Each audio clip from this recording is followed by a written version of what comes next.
আজকে আমরা কথা বলবো বাংলাদেশ শেয়ার মার্কেট বা স্টক মার্কেটের অন্যতম একটি গুরুত্বপূর্ণ শেয়ার, যা প্রত্যেকটা ট্রেডারেরই ওয়াচ লিস্টে থাকে। আহ, এরকম একটি শেয়ার যার নাম হচ্ছে বিচ হ্যাচারি। তো এই বিচ হ্যাচারি নিয়ে সবারই খুব আগ্রহ, এবং সাম্প্রতিক সময় যদি আমরা দেখি 2023-24 অর্থ বছরে এদের ইপিএস 2 টাকা 3 পয়সা থেকে বেড়ে 2024-25 অর্থ বছরে প্রেডিক্ট করা হচ্ছে যে কমপক্ষে এটা 6 টাকা 11 পয়সায় যাবে। তো কি এমন গ্রোথ এটাতে আনলো যার কারণে এটার একটা চমৎকার আমরা প্রাইস মুভমেন্ট দেখতে পাচ্ছি। আজকে আমরা সেই বিষয় নিয়ে কথা বলবো। তো বীজ হ্যাচারি যদি আমরা একটু বেসিক ধারণা দেই, বীজ হ্যাচারি 1994 সালের 9 আগস্ট থেকে তাদের যাত্রা শুরু করে। এটা মূলত উপকূলীয় এলাকা এবং কক্সবাজার সীমান্তবর্তী এলাকাগুলোতে মাছ চাষের সাথে সরাসরিভাবে সম্পৃক্ত। 97 সালে তারা কমার্শিয়াল প্রোডাকশনে যায় এবং 2002 সালের জানুয়ারিতে তারা স্টক মার্কেটে লিস্টেড হয়। তো যদি আমরা এবার একটু এদের টেকনিক্যাল অ্যানালিসিসে যাই, তো যদি আমরা সাম্প্রতিক সময়ের কথা চিন্তা করি তাহলে তাদের পিই রেশিও, যেটা আগে ছিল 11.88, সেটা থেকে কমে এসে এটা এখন 6.41 চলে এসেছে, যেটা কিনা খুবই চমৎকার একটি ইন্ডিকেশন।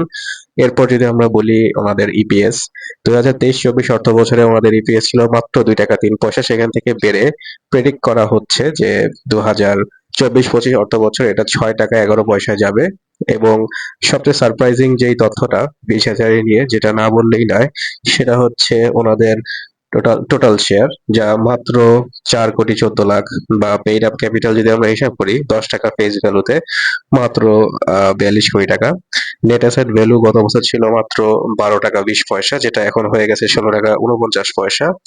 এর পাশাপাশি তারা গত বছর 10% ডিভিডেন্ড দিয়েছিল এবং প্রেডিক্ট করা হচ্ছে যে এই বছর তারা কমপক্ষে 20 বা তারও বেশি ডিভিডেন্ড দেওয়ার সম্ভাবনা আছে। তো জুন ক্লোজিং কোম্পানি হওয়ায় নভেম্বর-ডিসেম্বরে তাদের খুব সম্ভবত অ্যানুয়াল রিপোর্ট চলে আসবে, এবং তারপরেই একটা মুভমেন্ট হয়তো লক্ষ্য করা যাবে। যদি আমরা রেভিনিউর কথা বলি, তাহলে গত বছরের তুলনায় এই বছর প্রায় 139% এটা রেভিনিউ বৃদ্ধি পেয়েছে। গত বছর যা ছিল মাত্র 8-9 কোটি, সেটা এখন 26,94,00,000। গ্রস প্রফিট হচ্ছে অলমোস্ট 66.34%, যা 16,78,00,000, এবং নেট প্রফিট 11,14,00,000। এটা হচ্ছে এদের এখন পর্যন্ত প্রেডিক্টেবল থার্ড কোয়ার্টার পর্যন্ত। এর বাইরে যেটা সবচেয়ে আশ্চর্যজনক বিষয়, সেটা হচ্ছে এদের কোনো লোন নেই, এবং একটা সময় এদের প্রাইস 126 টাকা পর্যন্ত গিয়েছিল, পরবর্তীতে এটা 40 টাকা 50 পয়সা নেমে আসে রিসেন্টলি, যা এখন 48 থেকে 50 টাকা ঘোরাঘুরি করছে। তো আমার সাজেশন হবে, যদি এই শেয়ারটা আপনারা 45 থেকে 50 টাকায় পেয়ে যান, অবশ্যই বাই করে ফেলুন, এবং হোপফুলি এটা থেকে আপনারা একটা ভালো পরিমাণ প্রফিট জেনারেট করতে পারবেন। তো ধন্যবাদ আপনাদের এতক্ষণ সময় শোনার জন্য। আশা করি আপনারা একটা ভালো ডিসিশন নিবেন। আবারও বলি, এটা কোনো বাই সেল রেকমেন্ডেশন না। শেয়ার বাজার ঝুঁকিপূর্ণ, জেনে বুঝে ভিডিও করুন। সবাইকে ধন্যবাদ। আসসালামু আলাইকুম ওয়া রাহমাতুল্লাহি ওয়া বারাকাতুহু।